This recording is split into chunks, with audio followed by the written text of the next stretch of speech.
So guys, ganito yung paggawa niya, no? Ayan siya.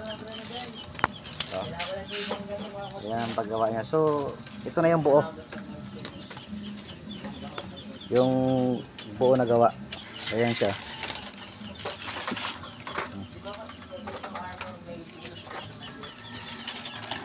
Ayan, oh. Basket.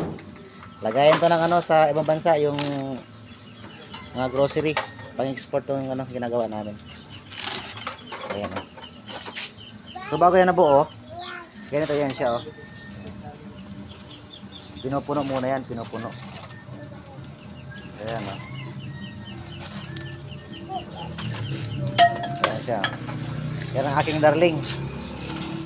Siya yung marunong talagang gumawa. Ito yung aming prinsesa. Say hi. Hi, baby.